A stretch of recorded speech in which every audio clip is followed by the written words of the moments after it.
Good afternoon, and thank you for tuning in to TTV. I'm your host, Toya. Today is Monday, August 30th, 2021. The time right now here in Michigan is 5:45 p.m.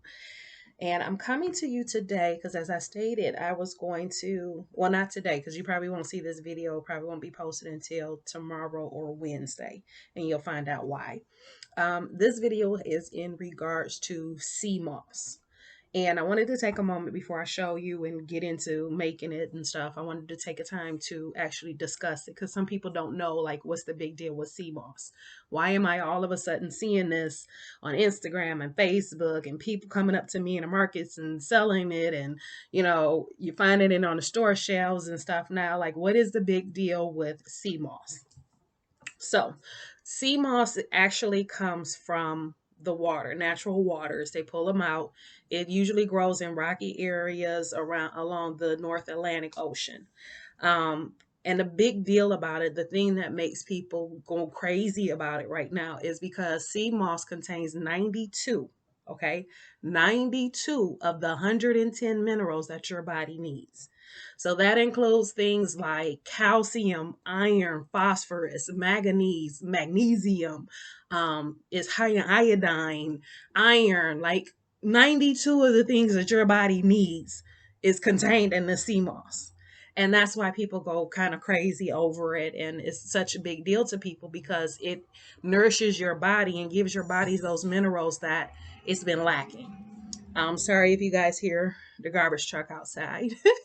um, but that's what the big deal is about it. And that's why everybody is going crazy over it. And it's such a, trend right now. So the thing that made me want to do this video is because I was watching a video of Dr. Sebi's. If you don't know who Dr. Sebi is, I highly recommend you look him up. He was a naturopathic doctor. He came from, well, I'm not going to get in where he came from because I might tell y'all the wrong thing, but I think it was Brazil, but I'm not for sure. You got to look that part up. But look him up because he was a remarkable man. He found that the one disease is what he said. There's only one disease, and that's mucus. You get mucus in the body, it is what is the cause of everything else. So he was really big on sea moss. And I was listening to this video because I've taken sea moss before. I've made it, put in my smoothies and things like that. I even have a raw food cookbook that has it in one of the desserts because it can be used as a thickening agent in your foods, like as you're cooking.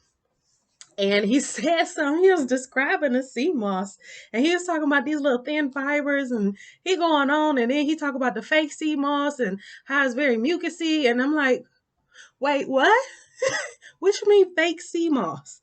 I thought sea moss all came from the sea. Like, how you get fake sea moss? So apparently you have fake and you have real. And so I did a YouTube video, did a YouTube search to try to see if I can find the difference between the real stuff and the fake stuff, and I couldn't. And that's what prompted me to do this for you guys so that you can see the difference. So this is my way of introducing sea moss to those of you who don't know about it and to show you what the difference is between the real stuff and the fake stuff. And the fake stuff is not what you want because it's not going to do what you're taking the sea moss for. Now, does it have some nutrients and minerals and things in there? I'm sure it does, but that's something somebody for the lab is going to have to go about. And I am going to still use the sea moss that I have, the fake stuff, but I'm going to tell you how I'm going to use it once I get into showing you how it comes together, how you actually process it. So with further ado, I'm going to stop this video, head into the kitchen so you guys can see what it looks like and see how to get it set up. All right, so I'll be right back. Okay, so we're here in my kitchen and I'm going to show you the fake sea moss as opposed to the real one. So I want you guys to tell me which one you think is fake. Do you think that it's the one on the left or the one on the right? Which one is the fake one? If you guess the one on the right, you are correct. So you see these big, thick fibers, how big they are, and then these crystals. Okay, that's actually salt that they're covered in. So this will be the fake one. And then this one, you see how thin this is when it's dried out? The variation in color which this comes out to when you actually clean it. I mean, once it soaks too, the color comes out when you blend it up. But you see the difference? This is the real stuff. This is the stuff Dr. Sebi was talking about, as opposed to this. Now look at these two. I know my camera skills are like, need some help, but I'm sorry. But anyway, but if you look at them side by side, you can see a major difference in the two of them.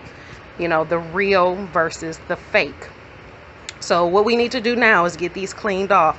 And you'll see once we start the cleaning process, you'll see even more of what it is that makes it so fake. So hold on. Okay, so I'm going to rinse these off, and when you rinse it off, you're trying to get all the debris, in this case this being the fake one, so we're going to try to get all the salt off of it, everything. Okay, you want to get as clean as possible, and we're going to do the same thing for the other one, for the real stuff. But you just want to get all of it off.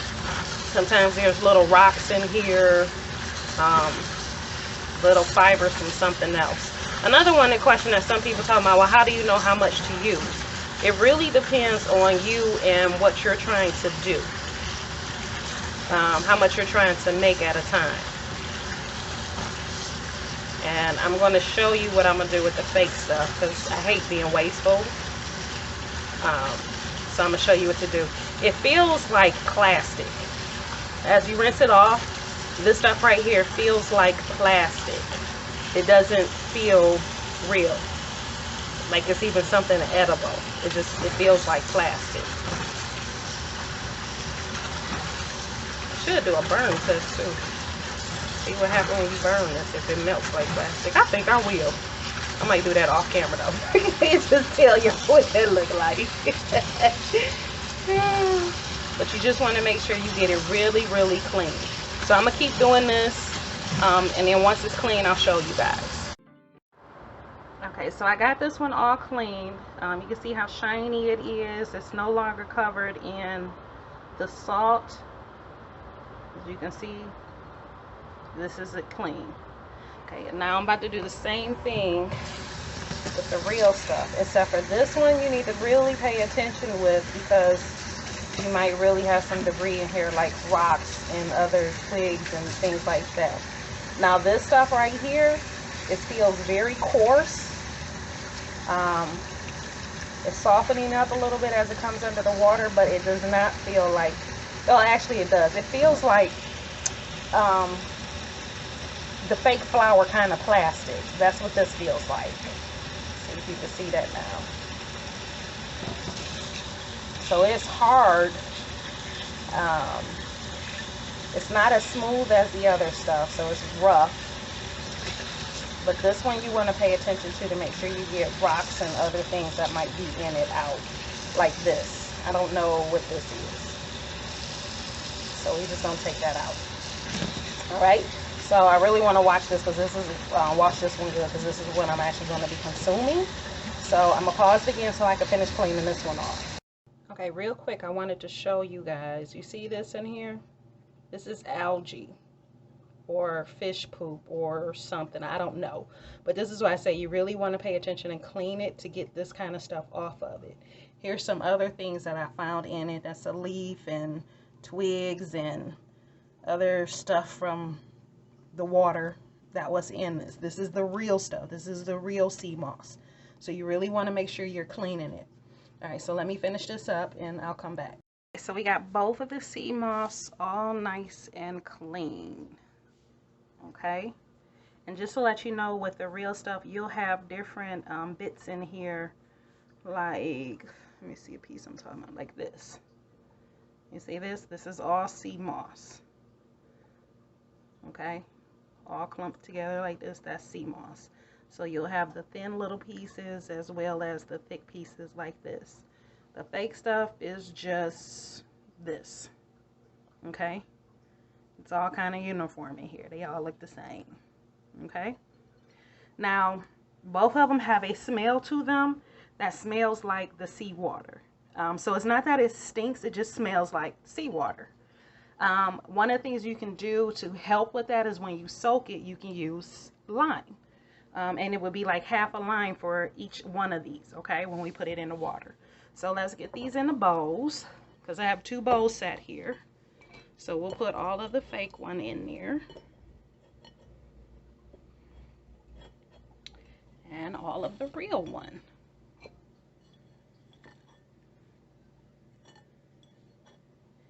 And then what I do is I just take the lime, squeeze the juice out, and this helps cut the smell as well as some of the taste, even though sea moss doesn't really have a big taste to it. You can smell it, but you don't really taste it. Now, the water is the important part. You do not want to use tap water when you do this, when you soak your sea moss. I repeat, you do not want to use tap water when soaking your sea moss. What I suggest is either a very clean water, like distilled water, which I do my own. If you saw one of my videos before, I showed you why I do my own distilled water. Or you can do a spring water or mineral water, something like that. But you want to use a clean, purified, distilled, mineral, something like that. You want to use a clean water when you do this. And when you feel it, y'all know I'm working with one hand trying to hold this camera with y'all, for y'all. But when you feel it, you just want to cover the sea moss, because it is going to grow as it soaks. So we're just going to get this water in here for both of them. Now you may be asking, Toya, well, how long? Okay, I had to delete some stuff off my phone because my storage was full. So make this quick. You might be wondering how long to soak the sea moss. By the way, this was a whole package that I have here for the fake stuff. And this was about half the package for the real stuff. But you want to soak this. Some people do it basically between 12 and 48 hours, depending on how you are. Some people will soak it for 12 hours and then change the water, soak it for another 12 hours. Some just soak it the one time, don't change the water. It really depends on you and how you want to go about it. But you can just leave this sitting out on the counter.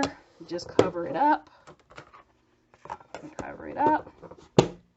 I like to do the 2 soak. And this is where I'm going to get into telling you more about the sea moss, but I'm gonna go back to my computer because my phone doesn't have the storage. So let me go back and I'll tell you more. Okay, so y'all know I'm not professional with this, okay? I just do this to share this with you guys. Let me take these glasses off so y'all can actually see my face. But I do this to share this information with you guys. Maybe eventually, if I'm gonna keep doing demonstrations and stuff like this for y'all, then I'll go ahead and invest in an actual camera or something like that. But right now, this is just me sharing my information. So you're going to have to bear with me with the technical difficulties, okay? But as far as the sea moss go, you saw what it looked like. You saw how to soak it. And as I was saying, you can soak it anywhere from 12 to 48 hours. It depends on you. I usually will soak it, like right now it's 6:30. So I'll put it on today, this time, and then I'll come back to it tomorrow at this time. And that's usually when I blend it up. But when I wake up in the morning, I'll drain the water from it and then put new fresh water in it and let it soak the rest of the time. And I'll throw in the lime. I keep the lime in there, even when I do the second soak. So, with that being said, one of the things that I do with the excess water that I pour off of it, because I was using the fake stuff and didn't realize it, I was taking that water and I would put it in the dog's food, or I would put it in my hair and use it as a gel. It works fantastic as a hair gel. Okay, fantastic. It gives you lots of curls if you're natural like I am, outside of the braids, but it gives you, your curls will be defined. Like people talk about the aloe and they use the aloe to get really defined curls. Using that sea moss water will get you really defined curls. Unfortunately, I can't show you that part right now because I got braids in my head. I'm not taking them out because I just got them done. But anyway, you can use it for that. You can use the water in your smoothies, like whatever it is you want to do as far as the real stuff. You want to put the real stuff in your smoothies. The fake stuff is what I'm going to be using in my hair. You can even do facial mask with them as well, with the fake or the real one. You can take some of the sea moss gel, rub it on your face, and it helps with, your acne, the thin lines, and gives you nice, shiny, smooth skin. So those are the things that you can do with the water once it's left over. If you decide to just do all in one, and again, you can strain the water and use it as I'm saying. If you're going to do the 2 batches, again, same thing. Do it like you can use the water is what I'm saying. I'm just saying, just don't throw away the water because you can use that as well. So I'm gonna go ahead and let this soak. And then tomorrow I will come back and I will show you guys what it looks like once it's hydrated, and then what we do when we go to blend it. Now, I do want to reiterate the water. So the reason I say you don't want to use tap water is because tap water has all these chemicals in it. They put cleaners in the pipes to keep the pipes clean. They put additives in there and fluoride, and you got all these particles in your tap water. And you got all these chemicals in your tap water. So if you take the sea moss, all these 92 minerals, and you're adding chemicals to it that come out of that tap water, then you're really not doing your body any justice. Will you get some benefit from the sea moss? You might get some, but it is not going to do what it could do or reach its potential for you if you're mixing it with a chemically based water. So that's why you want to use something clean. I just stick with distilled water because all distilled water is just steam water. That's it. There's nothing in it. And if you were to take a particle counter, it's a device that you can put into the water, and it'll tell you how many particles are in that water. Distilled water has the least, if any. Okay, we're talking like distilled water may have 10, 20 particles in it. Okay, whereas your tap water may have 250, 300, 600,000 particles of basically things in your water. So it is, to me, distilled water is the cleanest you can get as far as water goes. Okay, if you like drinking spring water and you feel like the spring water you have that you drink all the time is a good one, by all means, you go ahead and use it if that's what you choose. Some people like to use the mineral waters for it. If that's what you choose to use, go ahead and use the mineral water. Um, Not discounting anybody, but you got 92 minerals in the actual sea moss. So I don't know if you really need to use mineral water with it, but it's up to you. I do not suggest using alkaline water. Okay, you do not want to mess it up. So things have a natural pH balance, and if you're putting the alkaline water with this pH balance of the sea moss, I'm afraid you're going to end up damaging it. So do not use alkaline water. We're using just straight up water, purified, filtered, spring, mineral, distilled. You want a clean water. Okay, I cannot stress this enough. A clean water. Okay. Okay. All right. And let's see, I'm just trying to think of anything else I want to tell you guys before I move on to the next part of this, which would be for tomorrow. And I think that is all I have for today. Do you guys see this? A mosquito got me in my eye, y'all. On my eye. I put some tea tree oil on it. But yeah, got me on my eye. They ruthless this year. They ruthless. But anyway, that's a whole nother topic. Um, yeah, but I think that's it. Everything I have to tell you guys for today. So y'all pray for me in putting this stuff together. I hope it come out right. Because I got about 3 videos on my phone, plus 2 so far on this laptop that I'm gonna have to combine together along with the video I do for tomorrow. So good luck to me. I'm sure it'll work out though. But anyway, I'm gonna get these put together and get you guys set up and let you see what it looks like tomorrow when we blend it up. And you can see the thickness and what it actually looks like once you get to the finished product. And then I'll tell you too, because when you go, so I can't say that when you go to blend it, there's a step in there where you can actually use other things to add to it if you want. For example, if you wanted to add elderberry, with everybody worried about their immune system and, the attacks on the immune system with, the stuff that's going around. I don't want my stuff getting flagged. So I'm going to just say the stuff that's going around that we all know is happening right now. So during these times, so if you're worried about that and you just want an extra boost, although those 92 minerals are going to boost your immune system because you're giving your body what you need, you can also add things like elderberry to it, which in that case, you would just boil the elderberry until it's hydrated and you extract as much of it out as you can. And that's instead of using just plain water, you would use the extract from the elderberry to put into the blender to blend up the sea moss. But you'll see what I'm talking about tomorrow when I go to blend everything up. So I'm gonna leave it here for today. Hopefully you had a good day. I know I did. But I'll come back tomorrow and we can finish this up.